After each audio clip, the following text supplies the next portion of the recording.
Henry Kissinger was always asking for this red phone to call Europe. Now he's got it. The US have got it. Will this also mean a shift in US politics from the bilateral talks with the European countries to more focused interaction on European level?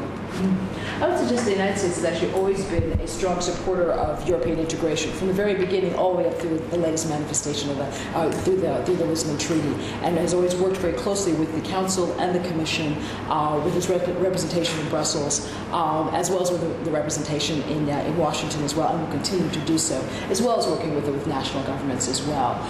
It was up to Europeans to decide about how they want to express themselves internationally, whether through the European Union or through national governments or in the combination. The latest development, which is the Lisbon Treaty, and we will be working closely with whichever entities in the faces of the European Union. Let me just ask one question, because that's much discussed in Europe and also in Austria.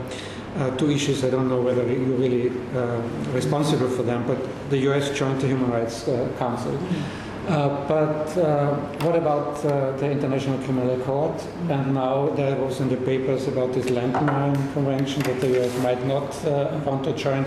Austria is in particular interested because Austria very actively worked in the landmine convention. So just not for the other positions. Right. Right. Let me take a few minutes to talk about the Human Rights Council, and then I'll talk about some of the issues as well. What I thought was really interesting about the Human Rights Council, first was I would suggest that it was the U.S. returning to a historic position of being an active member of the major global body in the UN on human rights. It was absolutely a crucial decision taken early in the administration.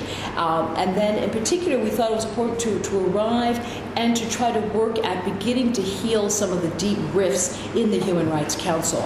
As you know, that the Human Rights Council, in its short life since starting in 2006 as the successor to the Commission, that there really was a real divide between West and Islam, between North and South, and which in a sense has really strained the Council. And you need to help overcome those rifts to try to make the Council, again, a central body on global human rights issues. So one of the things we tried to work on was to work on resolutions that would try to bridge that gap. But we realize that's, as I say, a step-by-step process. As we look out across on the other treaties that you ask about, in the first case, that the ICC is not currently on the agenda, but I will say that about 10 days ago, the United States did attend as an observer to look at the meeting of states parties, which was trying to deal with the definition of aggression. We are observers at the ICC, having originally signed the Rome Treaty, and we attended. Again, as part of engagement, you go and participate in those places where you have a seat. We are observers, and we did send our ambassador for war crimes to participate in that conversation. Landmines, again, do not fall directly in my area, so I can't give you a good comment on that. But I'd say overall, as we look across the human rights treaties and other treaties, that the administration is undertaking a serious review of major human rights treaties and looking at what relationship the administration might have to. Mohammed El-Baradei has said a couple of days ago that we have reached a dead end when it comes to the talks with Iran. What will we see in the next couple of months? Will we see tough sanctions on Iran? Will the US be able to get in the Chinese and the Russians? Could you just a little bit elaborate on the strategic, let's say, matrix?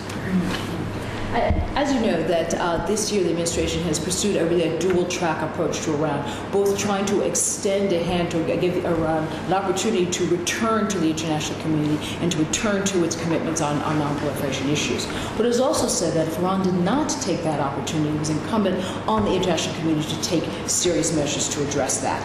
And indeed, if we look across the international system, and I'll comment on the UN system, as that's what falls in my purview, that clearly international partners, the United States and others, have directly expressed their continued concern with Iran's enrichment activities. Most recently at the IAEA Board of Governors last week, the resolution was passed that clearly expressed concern. As you know, the P5 plus Germany all participated and supported this resolution brought by Germany at the IAEA, most recent demonstration of international concern there. And clearly that there has been on the table an offer from the IAEA to Iran to provide a mechanism for low-enriched uranium. This was a balanced opportunity for Iran, which they have not taken up. And unfortunately, that was a real opportunity for them. We would have liked them to take it up, that opportunity. So we'll see the next steps that the international community will address. But this is going to be a really serious concern, which we may have to take going forward.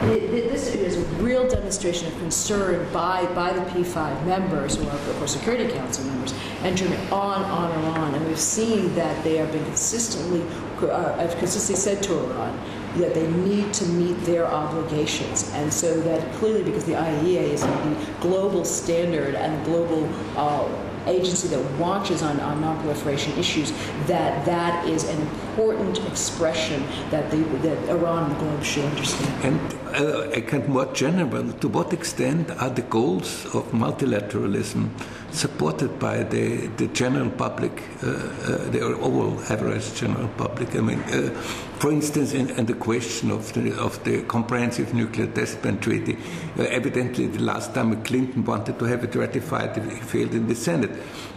Was this position of the Senate, did it correspond to the general public attitude, or can it be changed? I want to kind of to see the bridge between the public and I think the administration in particular, if we look at the new Office of Technology at the White House particularly, is interested in using all media to talk about the administration's policies, foreign policies, domestic policies, and so forth.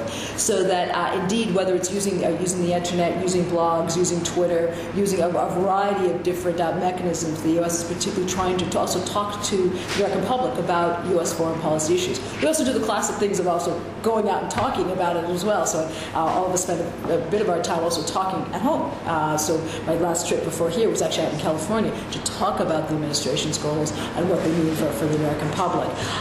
But from just from my little corner of the world, that even when we were at the General Assembly, we were regularly posting blogs on what we were doing. We do films, we do a whole mix of things, because I think, as you know from his campaign, the president and his administration is really interested in using new media to try to talk with the American people and talk with the globe at large. So I think you'll see efforts to use a variety of media to do that.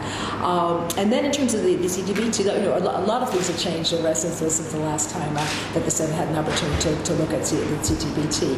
And I think the public as a whole is of course interested in non-proliferation and understands the importance of dealing with non-proliferation issues. As we look at the major concerns that are in the headlines every day, have to deal with proliferation issues, which means that I think there's a renewed interest in arms control as a whole, and understanding the role that plays on a global level. I mean, many Americans my age and older would have been initially would have seen arms control issues in a Cold War U.S.-Soviet Union framework. And I think one of the evolutions in thinking is understanding that there are larger concerns for which you need transnational global mechanisms to manage. This isn't just a bilateral issue. And so I think there's a greater understanding that you have to look at what types of mechanisms are out and available for addressing a more global understanding of arms control issues. And I would think that the conversation on CTBT may be part of that. And of course, we'll have to see what issues the Senate will wish to raise when it comes to its own consideration of the treaty.